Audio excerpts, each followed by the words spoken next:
look at all of this construction debris, man. It's just covering every part of this boat.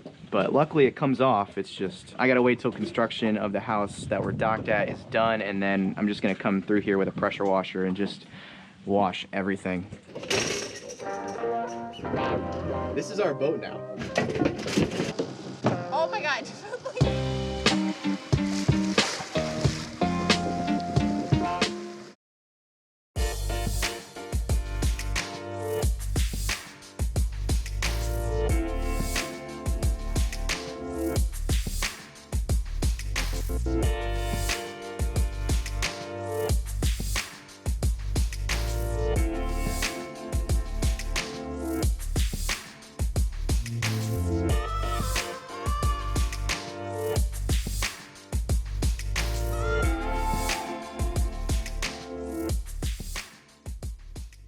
So we're taking the dinghy out tonight, and we actually forgot the kill switch that goes right here to our Epropulsion motor, and that's back at the apartment. So Randy's running back and getting that. But this video is basically going to be a review. It's going to be like a working review of the Epropulsion motor. We've had it for a while now. We've used it for a while now. We've lived aboard. We've used it to go to and from shore. We've used it for fishing. We've used it for spear fishing, along with this dinghy. And we're just going to let you guys know what we think about the motor. If you guys are considering going electric for your dinghy, this is going to be a pretty good video to watch.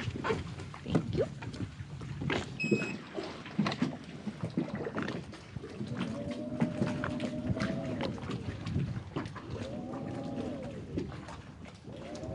So quickly before we go, one of the reasons we're going out on the dinghy is actually to sound the channel that's coming in here. So there is a main channel to get to where the boat is, and it's really sketchy.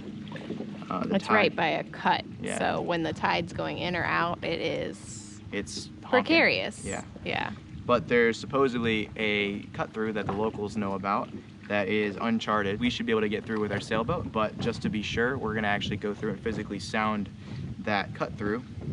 And the way we're gonna do that is with some fishing line and a dive weight. I'm tying a knot every foot on this fishing line. You can do this with really any line. You can, you know, have some paracord or some small diameter, you know, nylon line or whatever. But I'm gonna tie a knot every foot for about 10 feet because I don't really need to know if it's bigger than 10 feet. And we're gonna go through, and as we go, drop it in there, and I'll show you how we're gonna do that in a little bit. So I've got 10 knots, and we're tied to the boat so that we can't lose it. So let's just sound this channel right here just to show you how it's gonna work. I think this is longer or deeper than 10 feet. So that's, no? Really? Yeah, that's bottom right there. It's pretty much almost exactly 9 feet right there. And that's all you do. So we're gonna do that through the whole cut just to see how deep it is, and then hopefully we'll be able to take our sailboat in and out pretty easily without having to deal with that sketchy inlet. This other sketchy way that we came in.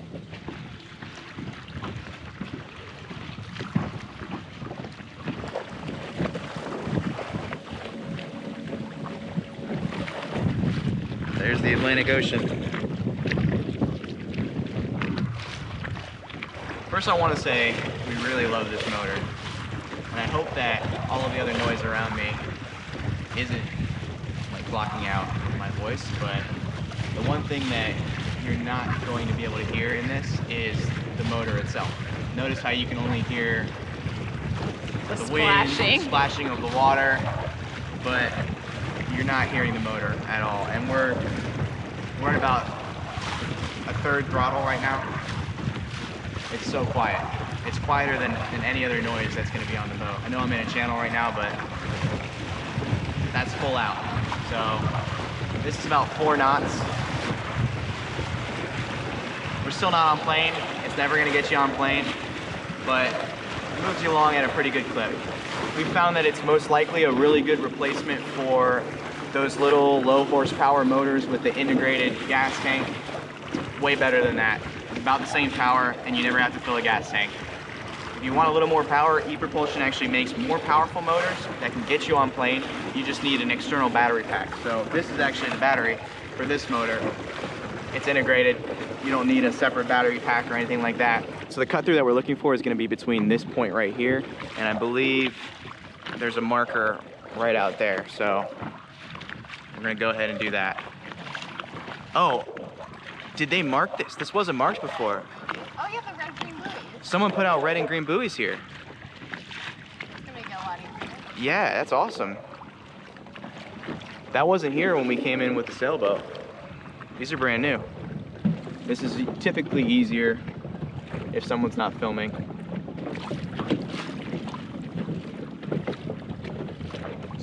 3, 4, 5, 6, 7. That's 7 right there.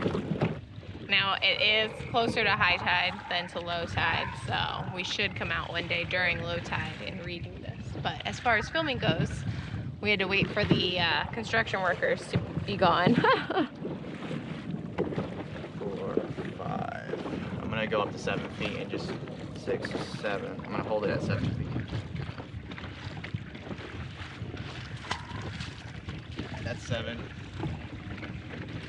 So you kind of want to throw it forward and let it come back so you get a good reading, because if you're moving forward while you're doing this, you're gonna get kind of a deeper reading if you don't throw it forward and kind of go with it like that.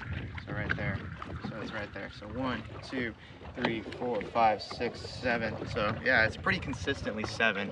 So the tidal swing is only about 2 feet max. So really and truly, we should be fine even on low tide. It'd be about 5 feet through here. But we draft 4.5 feet, so that's cutting it close.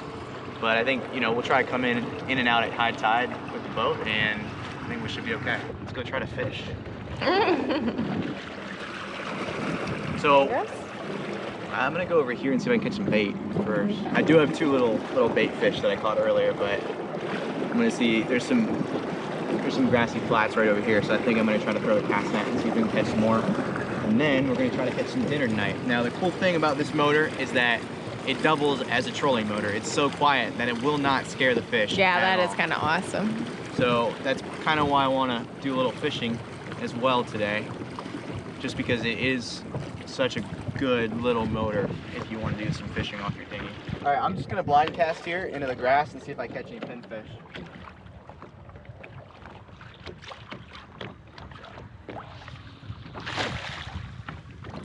Nada?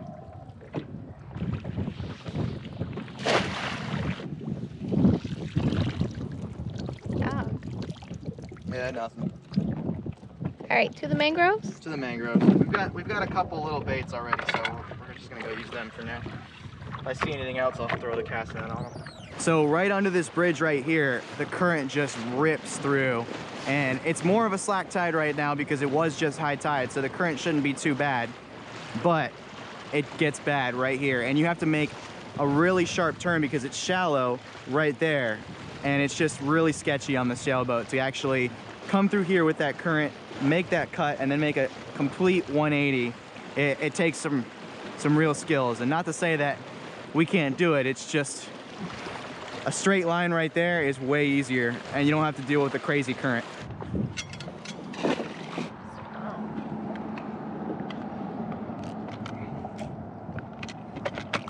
I just lost the fish. Are you serious? Yep.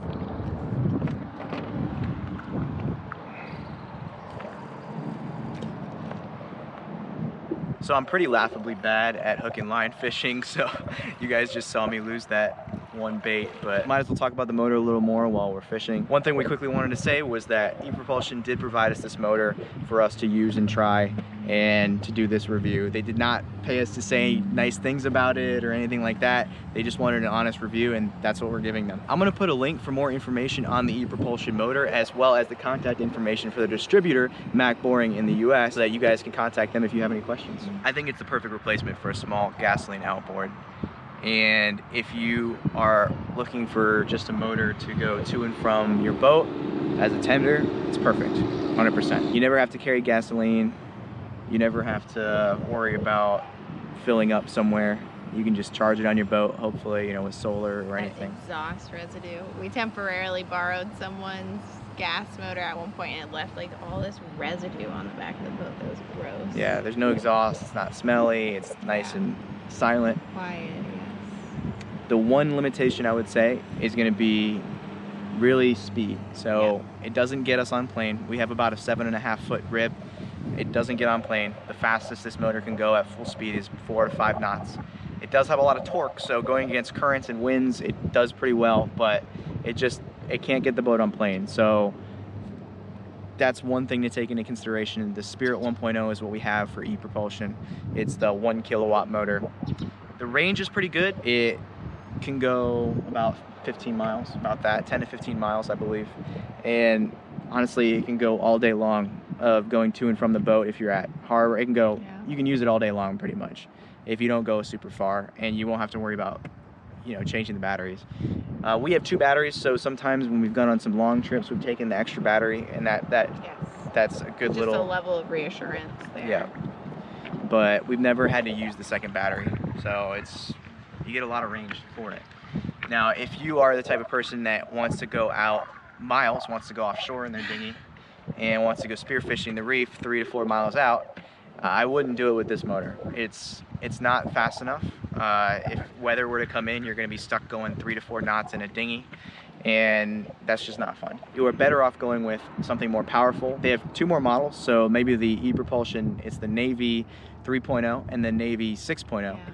And I know the 6.0 is equivalent to about a 10 horsepower outboard, gasoline outboard. So the batteries are separate, so it takes up more room in the boat, but it can get a rib like this up on plane, get going pretty fast. We love this motor for what we've been using it for. We have like the teeny tiniest little issue that I don't know, because we haven't used an outboard here other than this, if other outboards would have the same issue, but you've seen probably in some of our videos the sargassum and the weeds that's in the water here. It's really pretty prevalent all over the place here, and sometimes that gets caught up in our prop, but it's as simple as just revving it in reverse and it comes off. So it's just a simple little fix. Yeah, and you can hear it, like the motor vibrates when it has sargassum on it. For going just to and from your boat and doing little stuff like what we're doing here, not going too far away from land, this motor's perfect.